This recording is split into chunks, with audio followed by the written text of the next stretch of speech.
السلام علیکم ورحمۃ اللہ وبرکاتہ. وعلیکم السلام ورحمۃ اللہ وبرکاتہ. کیا حال ہے سب کا؟ الحمد للہ. نحمده ونصلی علی رسولہ الکریم. اما بعد فاعوذ باللہ من الشیطان الرجیم. بسم اللہ الرحمن الرحیم. رب اشرح لی صدری ویسر لی امری واحلل عقدۃ من لسانی یفقہوا قولی. اگلی صحابیہ ہیں سیدہ ام حکیم رضی اللہ تعالی عنہا. یہ عرب کے دو مشہور خاندانوں سے منسلک تھی. ایک ابو جہل کا خاندان بنو مخزوم اور ایک ولید بن مغیرہ کا. نام ام حکیم، والد کا نام حارث بن ہشام بن مغیرہ اور خاوند کا نام اکرمہ بن ابی جہل تھا. ابو جہل ان کا چچا تھا. ابو جہل کون تھا؟ ام حکیم کا چچا. ام حکیم اور اس کا خاوند اکرمہ دونوں ابتداء میں اسلام کے شدید ترین مخالف تھے. اس کا سسر ابو جہل اسلام کا سخت ترین دشمن اور اسلام کا راستہ روکنے والوں کا سردار تھا. ان کی والدہ کا نام فاطمہ بنت ولید بن مغیرہ تھا. خالد بن ولید کی بہن تھی. تب آپ دیکھ رہے ہیں دونوں طرف سے قریش کے مشہور خاندان سے تعلق رکھتی تھی، سسرال اور میکے دونوں کی طرف سے. خالد بن ولید ان کے ماموں تھے. ابتداء میں اکرمہ اور ام حکیم دونوں مل کر مسلمانوں کے خلاف ہونے والی لڑائیوں میں شرکت کرتے تھے، یعنی جنگوں میں اپنے شوہر کے ساتھ ہوتی تھی. ابو جہل جنگ بدر میں افراح کے بیٹوں کے ہاتھوں بری طرح قتل ہوا. وہ زخمی ہو کر زمین پر گرا ہوا تھا کہ سیدنا عبداللہ بن مسعود کا اس کے پاس سے گزر ہوا. سیدنا عبداللہ بن مسعود نے ابو جہل کو دیکھا کہ وہ آخری سانس لے رہا ہے تو اسے پاؤں سے ٹھوکر ماری، پھر اس کا سر کاٹ کر رسول اللہ کی خدمت میں پیش کر دیا صلی اللہ علیہ وسلم. آپ نے جب اس امت کے فرعون کا سر دیکھا تو اللہ کا شکر ادا کیا. جب اکرمہ نے اس بات کا مشاہدہ کر لیا کہ اس کا باپ اپنے انجام کو پہنچ چکا ہے تو اس کے دل میں رسول اللہ صلی اللہ علیہ وسلم اور مسلمانوں کے خلاف غصہ، بغض اور کینہ اور زیادہ بڑھ گیا. ادھر صفوان کا والد امیہ بن خلف بھی میدان بدر میں قتل ہو گیا تھا. صفوان اور اکرمہ دونوں نے بدر کے مقتولین کا بدلہ لینے کا عزم کیا اور یہ معاہدہ طے پا گیا کہ اب مسلمانوں کے ساتھ مقابلہ میدان احد میں ہوگا. قریش نے یہ فیصلہ کیا کہ اس دفعہ خواتین بھی معرکہ میں حصہ لینے کے لیے روانہ ہوں گی، یعنی بدر میں تو نہیں تھی لیکن جنگ احد میں خواتین کو بھی جانا تھا تاکہ وہ مردوں کو حوصلہ دیں اور لڑائی پر ان کے دلوں میں بہادری کا احساس پیدا کریں. ہند بنت عتبہ ابو سفیان بن حرب کے ساتھ تھی، ان کی بیوی. ریتا بنت منبع عمرو بن العاص کے ساتھ. ام حکیم بنت حارث اکرمہ بن ابی جہل کے ساتھ اور برزہ بنت مسعود صفوان بن امیہ کے ساتھ جنگ کے لیے روانہ ہوئی. جنگ احد میں قریش کا پلہ بھاری ہوا اس لیے کہ تیر اندازوں نے پہاڑ کا درہ چھوڑ دیا تھا. انہوں نے اپنے قائد رسول اللہ صلی اللہ علیہ وسلم کی حکم عدولی کی تھی، اس لیے جنگ کا پانسہ مسلمانوں کے خلاف پلٹ گیا. غزوہ خندق میں قریش کے ساتھ اکرمہ بن ابی جہل نے بھی میدان سے راہ فرار اختیار کیا تھا. فتح مکہ کے دن اسلام قبول کرنا. اتنے سارے سال یہ مسلسل اسلام کے مسلمانوں کے دشمن رہے اور مختلف جنگوں میں شرکت کرتے رہے. فتح مکہ کے دن لوگ جوک در جوک دار اسلام میں داخل ہونے لگے، لیکن اکرمہ بن ابی جہل خوف زدہ ہو کر یمن کی طرف فرار ہو گیا. ہند بن عتبہ کو یقین آ گیا کہ اسلام غالب آ گیا ہے، اب قریش اسلام کا مقابلہ نہیں کر سکیں گے. وہ ام حکیم اور بعض دیگر خواتین کو اپنے ساتھ لے کر رسول اللہ صلی اللہ علیہ وسلم کی خدمت میں حاضر ہوئی تاکہ تمام خواتین رسول اللہ صلی اللہ علیہ وسلم کی بیعت کر لیں اور اسلام قبول کرنے کی سعادت سے بہرہ ہو جائیں. جب ام حکیم نے رسول اللہ صلی اللہ علیہ وسلم کی بیعت کر کے اسلام قبول کر لیا اور رسول اللہ صلی اللہ علیہ وسلم سے اپنے خاوند اکرمہ کے لیے ضمانت طلب کی تو آپ نے ضمانت دے دی. وہ اپنے خاوند کی تلاش میں سمندر کی طرف گئی. جب وہ ساحل پر پہنچی وہ یمن جانے کے لیے کشتی پر سوار ہو رہے تھے. یہ واقعہ تھوڑا سا یہاں دوسری طرح بتایا گیا جو کہ ضعیف روایت ہے. حقیقت یہ ہے کہ وہ اس کشتی پہ سوار ہو چکے تھے اور راستے میں کشتی ڈولنے لگی تو جو ملاح تھا اس نے کہا کہ لات و عزا نہیں بچا سکتے، اب صرف اللہ کو پکارو. تو اکرمہ کے دل میں کیا خیال آیا تھا کہ یہی تو وہ بات تھی کہ جس کی ہمیں اتنے عرصے سے تعلیم دی جا رہی تھی اور ہمیں سمجھ نہیں آ رہی تھی. اگر لات اور عزا یہاں نہیں بچا سکتے تو پھر ان کو ماننے کا کیا فائدہ. تو اس طرح اسلام ان کے دل میں داخل ہو گیا. یہ واپس آئے اور پھر ان کی نبی صلی اللہ علیہ وسلم سے امان لے کر اسلام قبول کر لیا. اکرمہ اپنی بیوی کی باتیں سن کر مطمئن ہوا اور اس کے ساتھ واپس مکہ معظمہ آ گیا اور اس نے اسلام قبول کر لیا. ام حکیم کی جہاد کے ساتھ محبت. اسلام قبول کرنے کے بعد اکرمہ میں یہ انقلاب آیا کہ اب وہ اسلام کے مخالفین کا سخت ترین دشمن بن گیا. یہ ہے کامیاب حکمت عملی کے جس میں دشمن بھی دوست بن جائیں. وہ خالد بن ولید کے ساتھ رومیوں کے ساتھ نبرد آزما ہونے کے لیے جنگ یرموک میں شریک ہوئے. جب معرکہ گرم ہوا، زور کا رن پڑا تو اکرمہ نے جذبہ شہادت سے سرشار ہو کر کہا، آج موت پر میری بیعت کون کرے گا؟ خالد بن ولید نے کہا کہ اپنے آپ کو موت کے منہ دھکیلنے کی باتیں نہ کرو. انہوں نے جذبہ جہاد سے سرشار ہو کر خالد بن ولید سے کہا، آج مجھے چھوڑ دو، میں ان تمام کوتاہیوں کا کفارہ دینا چاہتا ہوں جو میری طرف سے یا میرے باپ کی طرف سے اسلام کے خلاف سرزد ہوتی رہی. آج میں سب دھونے دھوت دینا چاہتا ہوں، یعنی سارے داغ مٹانا چاہتا ہوں. یہ کہتے ہوئے دشمن کی صفوں میں گھس گئے اور گھمسان کی لڑائی میں داد شجاعت دیتے ہوئے جام شہادت نوش کر لیا. جنگ یرموک میں بہت سے لوگ شہید ہوئے تھے، جن میں سے ایک اکرمہ بھی تھے. کن کے دور میں ہوئی تھی یہ جنگ؟ حضرت ابوبکر صدیق رضی اللہ تعالیٰ عنہ کے دور میں. جب ام حکیم نے عدت پوری کر لی تو خالد بن سعید نے ان کے ساتھ شادی کی. 400 دینار گولڈ کوائن ہوتا ہے، 400 دینار ان کا مہر مقرر ہوا. چونکہ یہ بھی جنگ میں شریک تھی، وہیں پر تھی، شوہر شہید ہو گئے اور کافی عرصے تک فوجیں وہیں پر رہیں. جب ان کی عدت گزر گئی تو ان کا دوسرا نکاح ہوا. ولیمے کا اہتمام مرج الصفر نامی پل کے پاس کیا گیا. بعد میں اس پل کا نام ام حکیم کے نام سے موسوم کر دیا گیا. آج تک اس پل کا نام یہی ہے. ولیمے سے فارغ ہو کر خالد بن سعید رومی فوج سے مقابلے کے لیے میدان میں نکلے اور لڑتے ہوئے جام شہادت نوش کر گئے. اور یہ وہ دن تھا جب وہ دلہن بنی ہوئی تھی، یعنی یہ دلہن بنی ہوئی تھی اور ولیمہ ان کا ہوا تھا. ابھی کہتے ہیں کہ ولیمے کا کھانا لوگ کھا رہے تھے کہ اتنے میں رومی اچانک آ گئے تو سب نے کھانا چھوڑا اور رومیوں کا مقابلہ کرنے لگ گئے. خالد بن سعید جو تھے وہ بھی اس میں شریک تھے، ان کی بھی شہادت ہو گئی. جب ام حکیم نے یہ صورتحال دیکھی تو خیمے کی ایک لٹ پکڑ کر اس کے ساتھ 7 دشمنوں کو واصل جہنم کیا. ہمارے دلہنیں کیا کرتی ہیں؟ پانی کا گلاس اٹھا کے بھی نہیں پیتی. کہتے ہیں کہ بہت تیر انداز بھی تھی. جنگ احد میں انہوں نے تیر چلائے تھے اور یہاں بھی یہ بہادری کے ساتھ لڑ رہی ہیں. یہ نہیں کہا کہ میرا شوہر تو چلا گیا، اب مجھے جینا کس کے لیے ہے تو میں بیٹھ جاؤں. اٹھی اور کام شروع کر دیا. ہماری شادیاں کیسے ہوتی جن میں سارے فرائض سے پھر غافل ہو جاتے ہیں، لیکن کچھ لوگ نہیں بھی ہوتے. راز زاہدہ فہمید کے بیٹے کا ولیمہ تھا اور آج وہ کلاس میں موجود ہے ماشاءاللہ. ایسی مثالیں بھی ہیں، کیونکہ جب انسان دین پڑھتا ہے تو پھر دین پرائرٹی ہوتا ہے. فرائض کی ادائیگی کرتا ہے انسان، لیکن اس کے ساتھ اللہ کے کام کو نہیں بھولتا.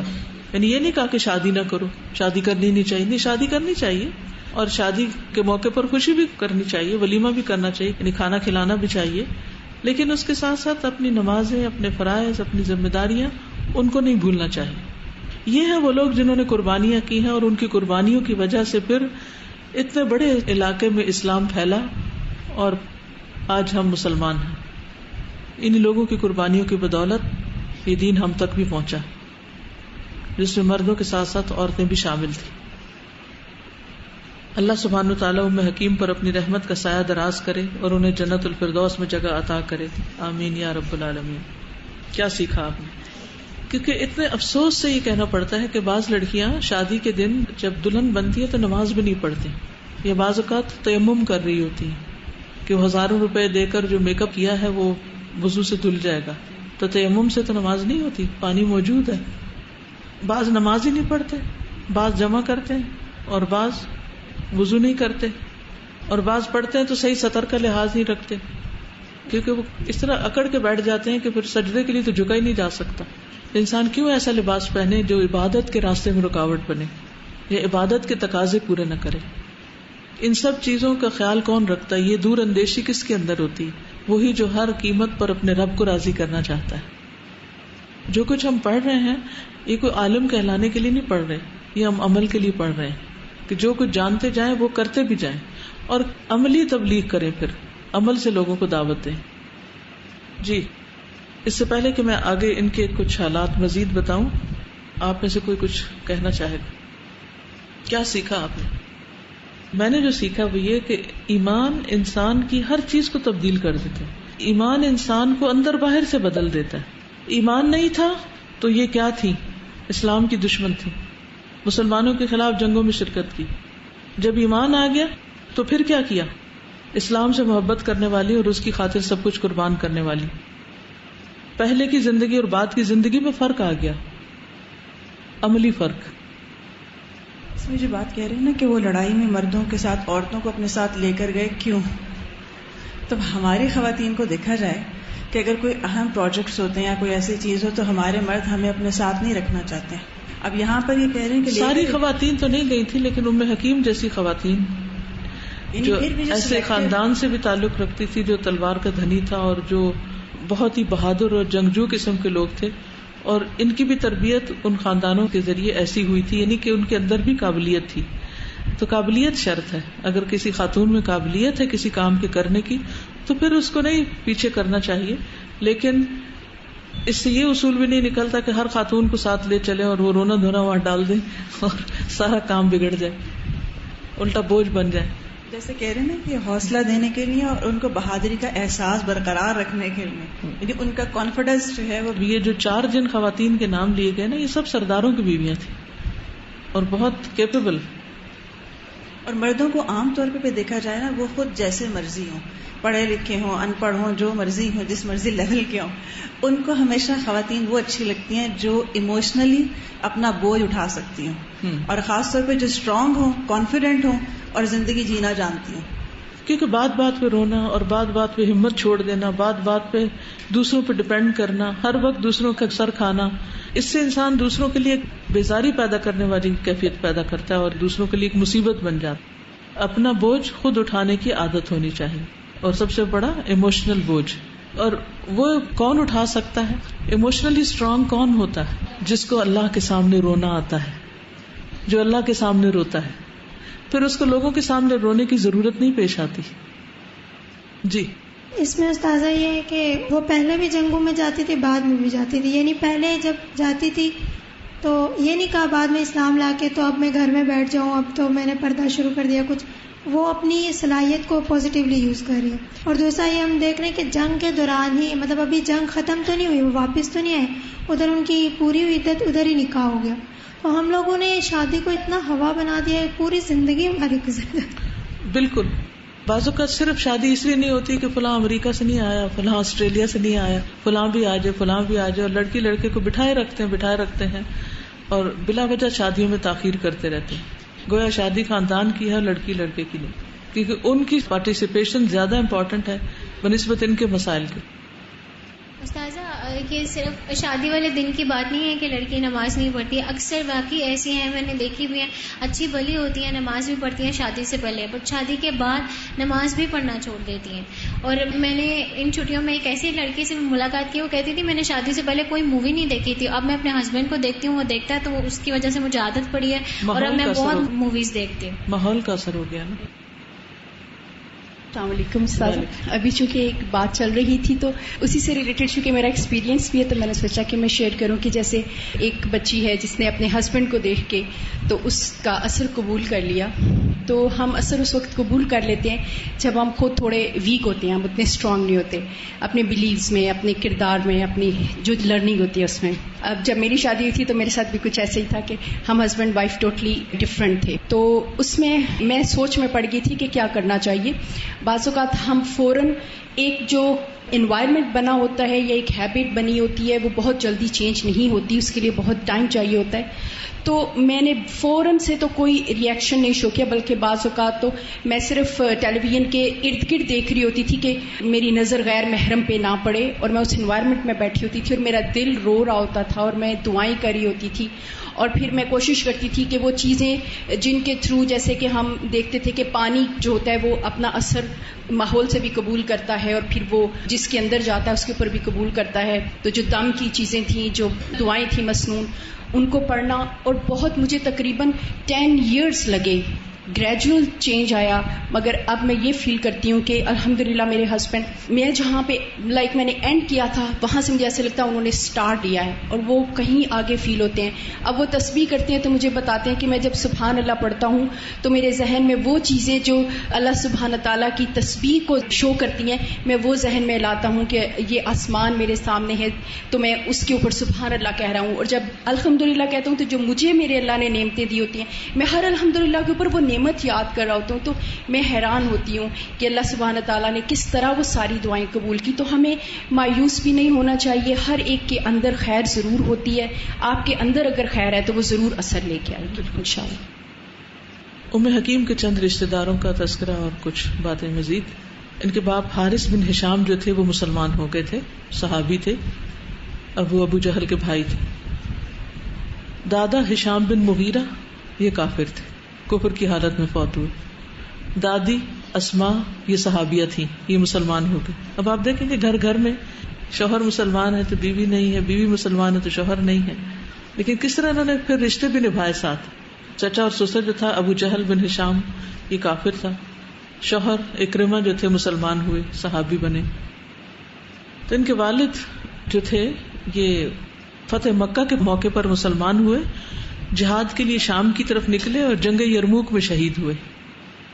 انہوں نے نبی صلی اللہ علیہ وسلم سے پوچھا تھا کہ آپ پر وحی کیسے آتی. وہ صحیح بخاری کی حدیث ہے نا، کیف یأتیک الوحی، وہ جو باب ہے کہ آپ پر وحی کیسے آتی. حارث بن ہشام رضی اللہ عنہ نے رسول اللہ صلی اللہ علیہ وسلم سے پوچھا، اے اللہ کے رسول صلی اللہ علیہ وسلم آپ پر وحی کیسے آتی. تو رسول اللہ صلی اللہ علیہ وسلم نے فرمایا، کبھی تو مجھ پر وحی آنے کی کیفیت گھنٹی کی ٹن ٹن کی طرح ہوتی ہے اور یہ کیفیت مجھ پر بہت گراں گزرتی. پھر جب فرشتے کا پیغام مجھے یاد ہو جاتا ہے تو یہ موقوف ہو جاتی، یعنی ختم ہو جاتی. کبھی فرشتہ انسانی شکل میں میرے پاس آ کر مجھ سے ہم کلام ہوتا ہے اور جو کچھ وہ کہتا ہے میں اسے محفوظ کر لیتا ہوں. دادا جو ہشام بن مغیرہ تھا بہت نیکیاں کرنے والا تھا لیکن کفر کی حالت میں فوت ہوا. ام سلمہ کہتی ہیں میں نے کہا اے اللہ کے رسول صلی اللہ علیہ وسلم، ہشام بن مغیرہ صلہ رحمی کرتا تھا، مہمانوں کی میزبانی کرتا تھا، غلاموں کو آزاد کرتا، کھانا کھلاتا، اگر وہ اسلام کا دور پاتا تو مسلمان بھی ہو جاتا. کیا یہ اعمال اس کے لیے فائدہ مند ہوں گے؟ آپ نے فرمایا نہیں، وہ تو دنیا کے لیے دیتا تھا کہ دنیا میں اس کا چرچا اور اس کی تعریف ہو. اس نے ایک دن بھی نہیں کہا رب اغفر لی خطیئتی یوم الدین، اے میرے رب بدلے کے دن میری خطاؤں کو معاف کر دینا. تو آج بھی بہت سے لوگ ایسے سوال کرتے ہیں کہ فلاں جو کافر ہے یا نان مسلم جو ہے وہ بہت چیریٹی کے کام کرتا ہے اور بہت اچھے اچھے کام کرتا ہے تو کیا وہ جنت میں جائے گا؟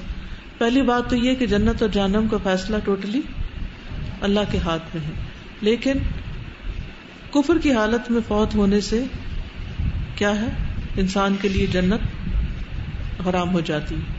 تو پھر وہ نیکیاں کیا ہوئیں؟ ان کا بدلہ دنیا میں مل جاتا ہے کیونکہ وہ دنیا کے لیے کی گئی تھی، آخرت کے لیے نہیں کی گئی تھی. تو جو جہاں کے لیے کرتا ہے وہیں پر اس کا صلہ پاتا ہے. پھر اکرمہ بن ابی جہل، ام حکیم نے ان کو خط لکھا تھا. جب فتح مکہ کے دن بھاگ گئے تو ان کی بیوی نے انہیں خط لکھا اور انہیں واپس بلا لیا. انہوں نے اسلام قبول کر لیا جبکہ ان کی بیوی نے ان سے پہلے اسلام قبول کیا. نبی صلی اللہ علیہ وسلم نے ان دونوں کو ان کے پہلے نکاح پہ باقی رکھا، یعنی دوبارہ نہیں نکاح کیا. فرق آیا تھا نا، پہلے بیوی نے اسلام قبول کیا تو کیا ہوا، ایک طرح سے نکاح نہیں رہا، اور پھر میاں نے قبول کیا تو دوبارہ نکاح کرنے کی ضرورت نہیں تھی، پچھلے نکاح پر ہی کام چل گیا. خالد بن سعید کے بعد انہوں نے حضرت عمر بن خطاب سے شادی کی تھی. ام حکیم اکرمہ بن ابی جہل کی بیوی تھی، انہیں جنگ یرموک میں شہید کر دیا گیا. خالد بن سعید بن عاص نے ان سے شادی کی، پھر اس کے بعد وہ شہید کر دیے گئے. اس کے بعد عمر بن خطاب نے ان سے شادی کی اور ان سے ان کی بیٹی فاطمہ بنت عمر پیدا ہوئی. اس کے علاوہ ان کی کسی اولاد کا ذکر نہیں ملتا. تو یہ تھی ام حکیم رضی اللہ تعالی عنہا. ٹھیک ہے، سبحانک اللہم و بحمدک اشہد ان لا الہ الا انت استغفرک و اتوب الیک. السلام علیکم و رحمۃ اللہ وبرکاتہ.